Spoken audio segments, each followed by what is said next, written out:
Hello guys, here is a Menards equivalent of the Hampton Bay Littleton. This is the turn of the century Eros model, or I guess you would call it the Menards Eros because there's really no branding on it anymore. But this is a turn of the century product because this is sold at Menards.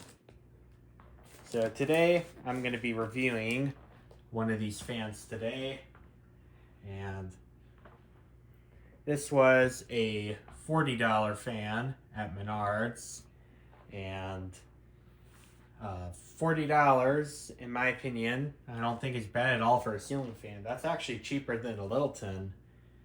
And I remember in the 2010s these had them with the polished brass hardware, and that's exactly how it's depicted on the box. You can see there's the polished brass hardware, which is a step above the Littleton because the Littleton uses the stupid silver hardware, which I don't like. So I'm going to see how this performs in the bedroom. These were highly sought after fans in my childhood. And I am so glad we're even able to still buy them. Now this says the Littleton 2, or the Eros 2 rather. I don't know why you would call it the Eros 2 because it's the same thing, really. There's a piece of cardboard.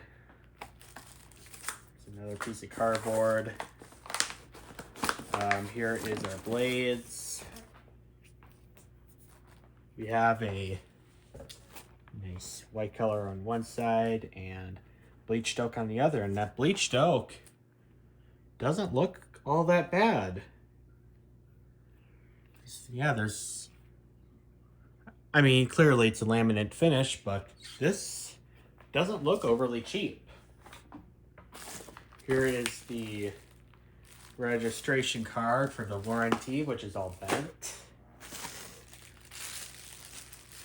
Here is the pull fobs, which are the cheesy plastic ones, but that's fine. The ones in the 2010s were like that too.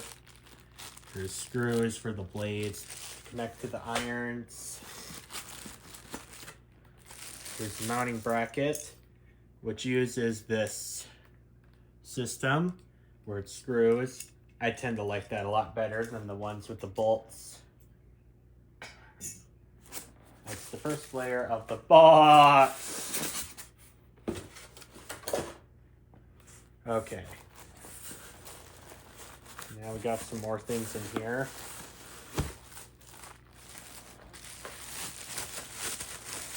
Here's the motor housing. And it still has luster. That doesn't really look overly cheap. And I mean, this is kind of sticky though. Well, we'll have to wipe that off, but which likely shouldn't happen, all seriously.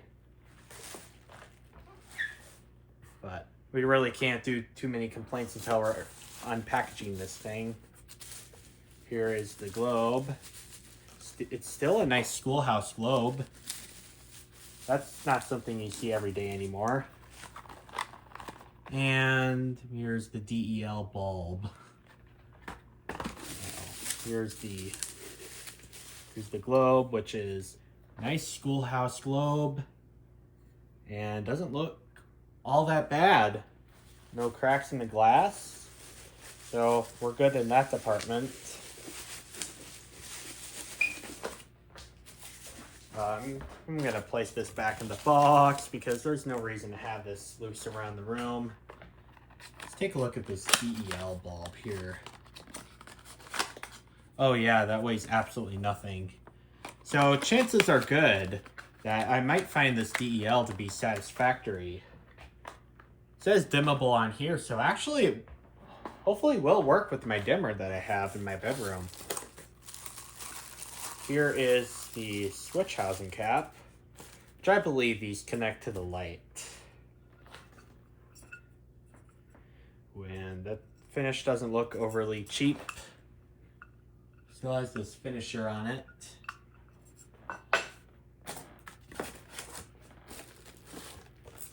Here's the motor, which weighs absolutely nothing. Let's see, do we have a date on here?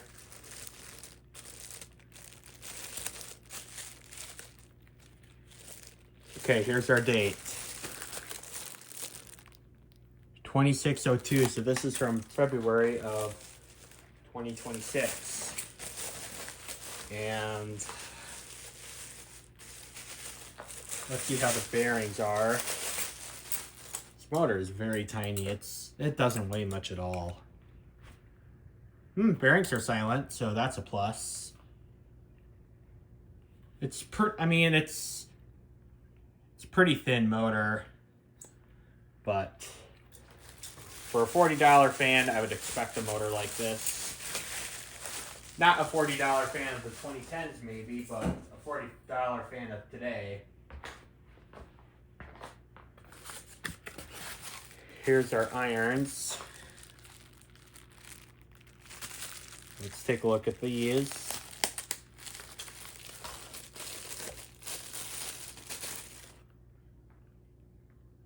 Okay, so these are the irons, and finish has some defects. There's a defect right there and there, but you won't notice these once they're on the ceiling. Yeah, let's see how this one is. This one has a couple of bumps in there. I mean, it's paint, it should be perfect, but yet again, it's a $40 fan, so I would understand that. I mean, if this was a $70 or $80 fan, I would expect something better, but that's not all that bad. Ooh, silica gel. That'll go well with dinner tonight. All right, let's go ahead and start hanging this thing.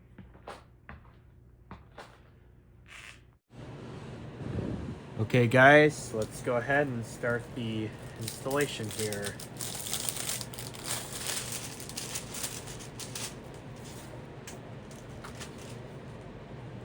So this is the informations here, if these mean anything to anybody. These have a production date of 12/25. So these are two-tone blades. We have hopefully that's shown on video. We have white here, and we have bleached oak on the other side. It's still that nice warm bleached oak. That's not something you see very often. That's another remark that I have to say about this. Let's see here. These are highly nostalgic fans. Which one do I like better? I'll go with bleached oak. Bleached oak just seems... I mean, both sides are very nostalgic, but this one I'm going to go with because the oak is a little bit more interesting. I mean, there's some reasons why I like the oak better. You don't really see a lot of these with the oak side, at least not in my era. Back in my days, you didn't really see a lot of bleached oak, but you saw a lot of white. But I remember this fan at the fan display at Menards a decade ago. There was 2 white blades facing down. There were 2 bleached oak blades facing down, so look at that. Doesn't look tacky at all for a cheap product. That looks pretty reasonable, actually. And for all these people that are going to be commenting stuff like, why are you filming a bunch of cheap junk now? Well, the reason is because I can afford it, and it seems like the only videos that actually get views are cheap junk. So, yes, go ahead and call this cheap junk all you want, but This is the videos that actually get views. And there's also a nostalgia factor to this fan as well. And it's also kind of astonishing with the fact that you can still buy as many of these as you want today. Yeah, perfectly nice, especially for something sold today. And as I was saying earlier about the irons, I have to find where the other two irons are. Here they are. As I was saying, there were a couple bumps here and there, but I've seen higher end fans made today and they still have those bumps. So really, that's not really a super huge factor. You wouldn't even notice it on the ceiling. So I think everything here, without testing it, the testing part will be in a little bit. But so far, everything here seems halfway reasonable for a $40 product. There's a couple other models from turn of the century that I really want to try. Like, there's a Camden 2 that's there, which is also, like, they call it a second generation, but it's more or less the same thing as it was 10 years ago.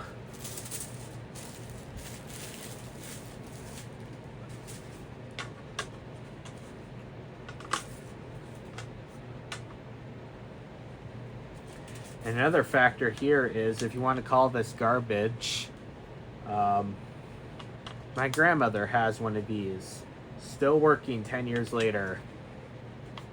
Her cabin was built, I think 2012 or 2013, and that fan has been there all this time since then. It's still working perfectly 10 years later. So, all seriousness, if this is lasting 10 years and it was a $40 product, I would actually say just those 10 years alone is a pretty significant time for something like this. Okay, now let's go ahead and put the motor and all that stuff up now. Okay guys, now let's install the mounting bracket.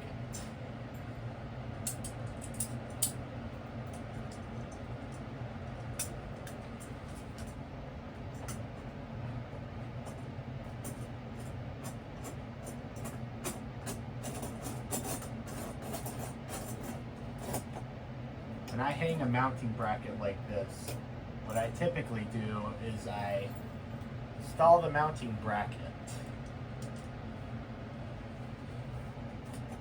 like this. Like, I don't thread the wires through that hole there. Some people like to thread the wires through that hole. Some people like to leave it off to the side. I typically just leave it off to the side because I find it much easier to get all the wire connections up in the electrical box.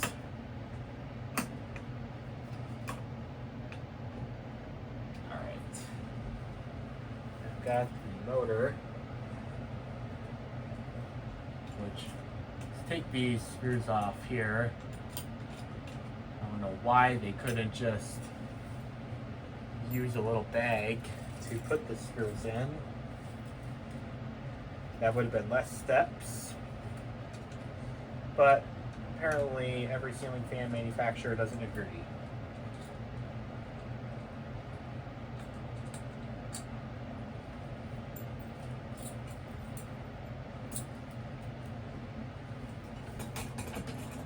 Alright. And then what I do is I thread the wires through this hole right here. Typically the ground is the exception because the ground is shorter than all of them, which I really don't care about the ground being uptight in the box. Not the fact that it should be catching on the motor either, because that'll ruin the insulation, and it will make annoying sounds, but the fact that I don't care about the ground sparking, because really there is no current on the ground, so if a short would have happened, it would have tripped the breaker anyway. And also ground doesn't have really any electrical current to the appliance, it's just a safety feature.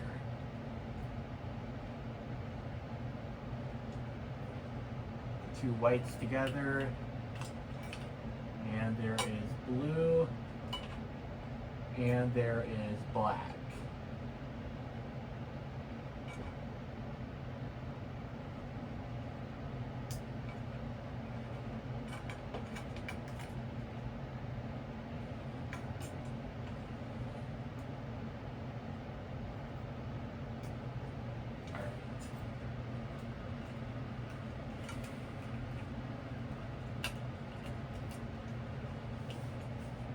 Alright, stuff all these wires up in the box.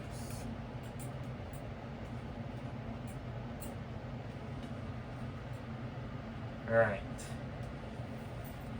And that is nice and clean. And it's up to code. So that's all good. Have 3 screws here to screw in here. That also don't take too long.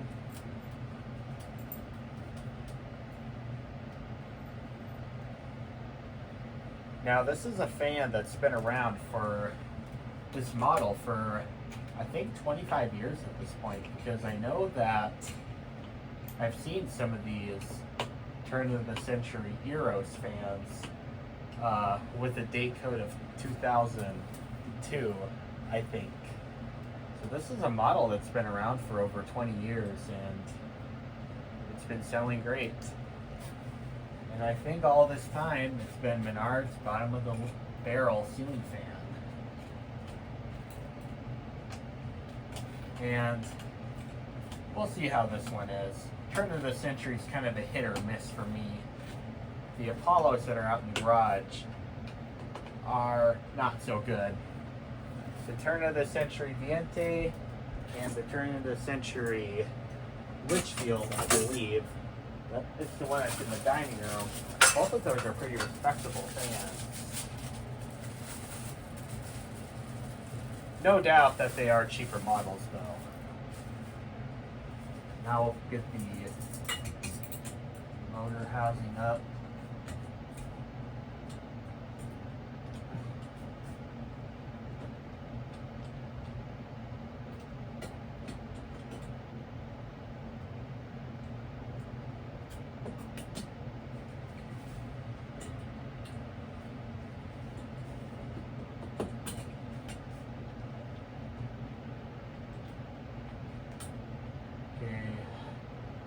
One washer is not cooperating.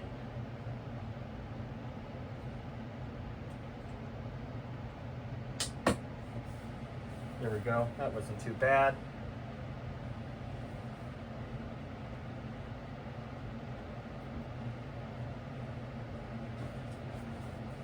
Wow, this is a super nostalgic fan to me. These were everywhere when I was a kid. There's still a good number of them today. And the best thing of all, this model is still sold. As I said, this is from 2026, so it's definitely very recent. This was made about 4 months ago. So, pretty new.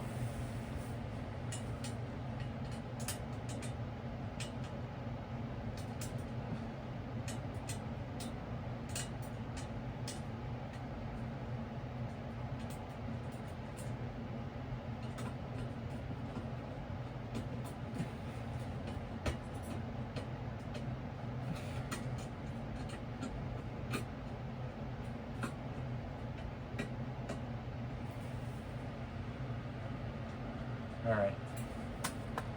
And now we'll move screws on the way, I guess.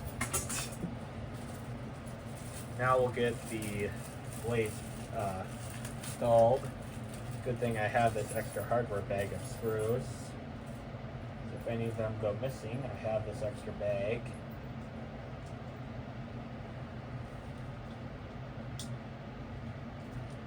Alright, that should work.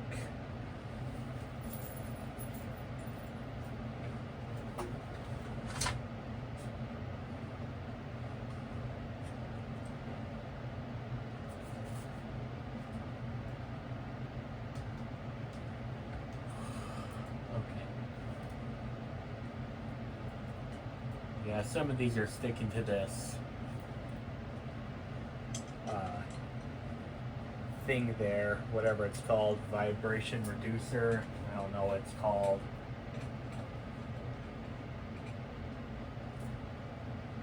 This by no means I think will be a high performance fan, but I think it will be in somewhere in the respectable range.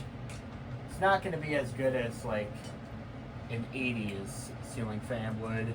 Those really do put out some pretty hefty air. But the fact this is not ugly alone, I think is really worth it.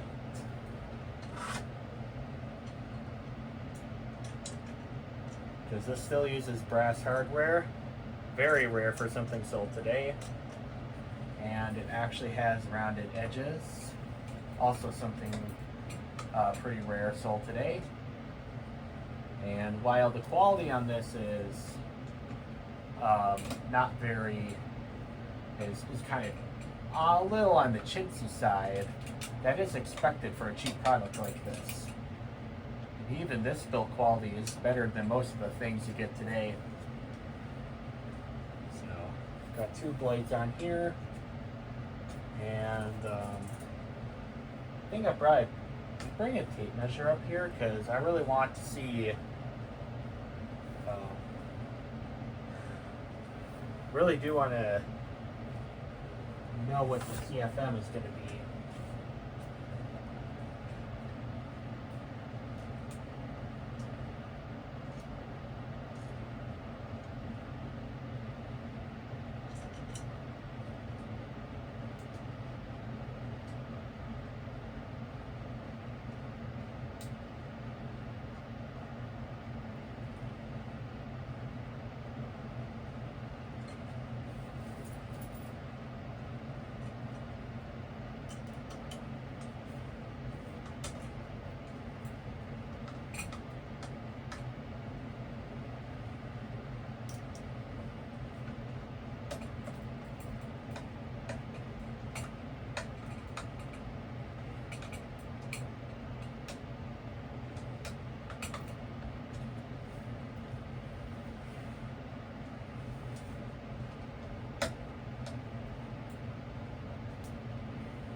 A little spin like this, I can tell it is definitely going to move air. I don't know a particularly impressive amount, but I know that it will move some. And for the light bulb, I'm going to just use this light bulb right here because it's out in the open and it's easy to get to. Now we'll touch the shade.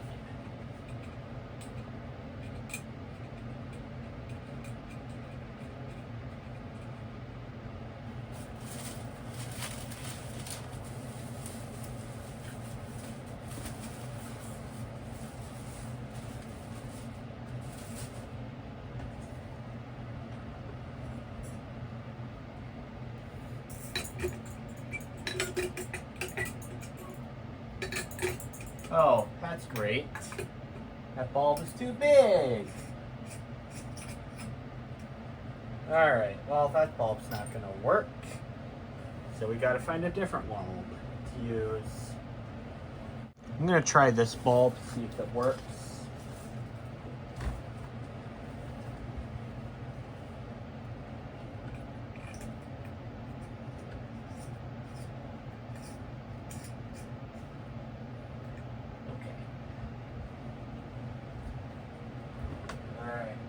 we have this small globe put on.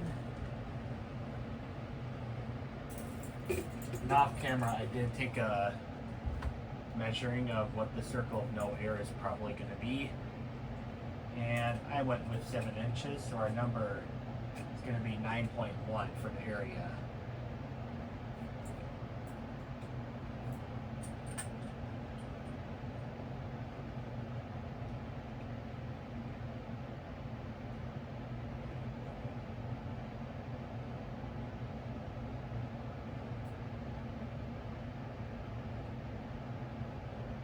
Okay.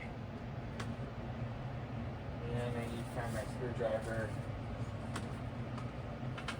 so I can tighten these bolts down a bit so that I make sure that the light is not going to fall.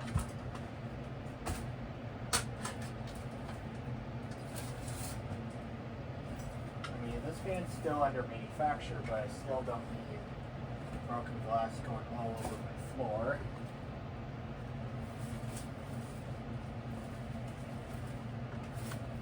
Where did I put my screwdriver?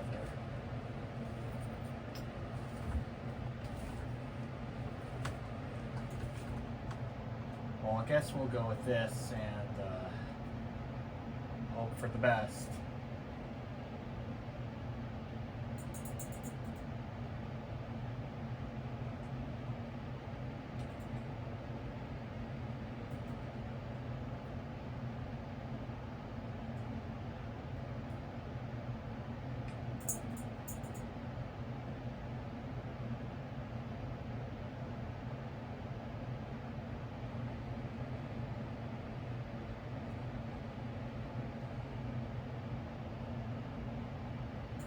Alright, I think that will suffice. Now I'm going to put these... Oh, there's a screwdriver right here. And yes, you can tighten these with the screwdriver, you just got to tighten it within reason. If you tighten it too tight, it's going to break. But just tighten it within reason and you'll be fine. Alright. Put our pull chains here. Now we're ready to test it. Hopefully this doesn't turn into the Century ceiling fan blows up.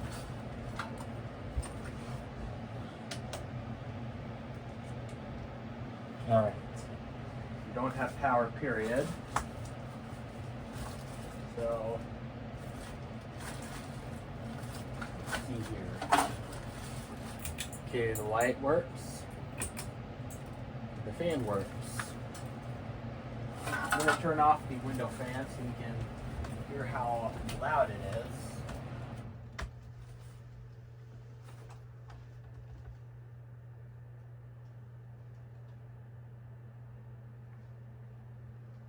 Wow, the only noise you really hear is the airflow.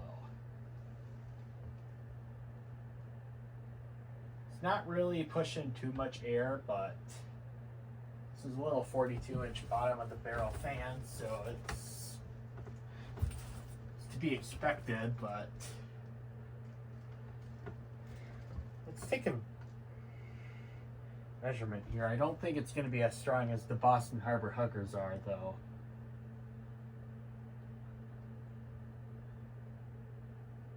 Okay.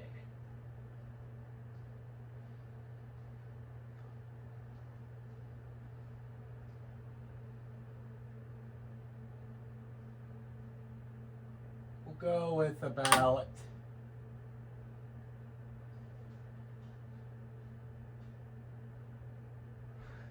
jumping all over the place.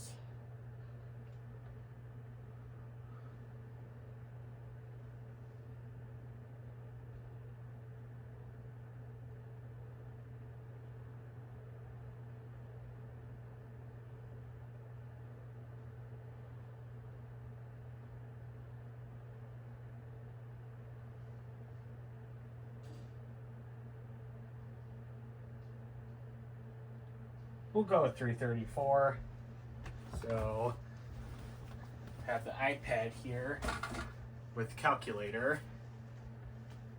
So we'll go 9.1 times 334, 3,039 CFM. So that's like barely making it respectable, but it is at least moving some air.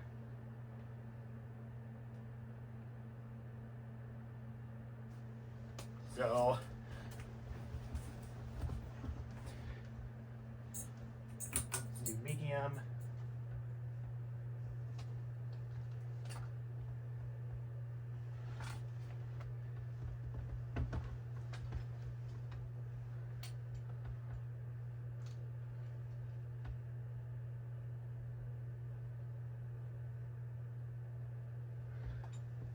Better get closer to the fan so I can get a more accurate reading for this.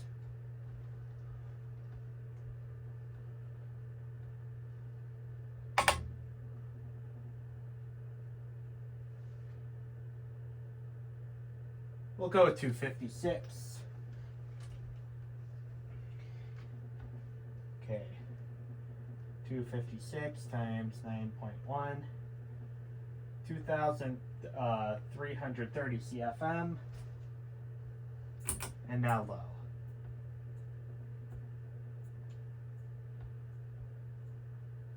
Actually, it's relatively quiet.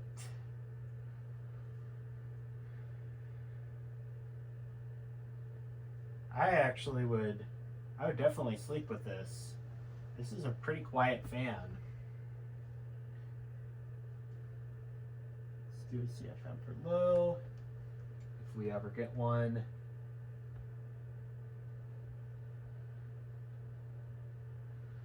I don't think we're going to be able to get a CFM for low.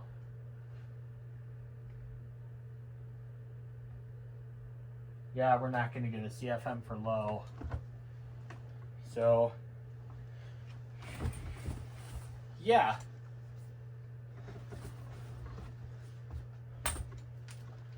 Now, here's my overall opinion on this.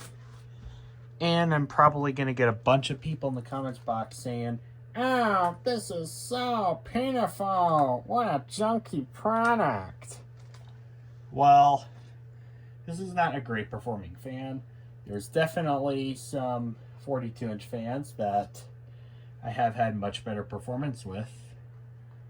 But this is certainly, I would say, a better value for the dollar. This outperforms the Littleton 2, definitely. Like the Littleton 2, I think, did 2,500 CFM. This does 3,000, so this is actually a little bit better, and it's a little bit cheaper than a Littleton 2 as well. This costed $39.99.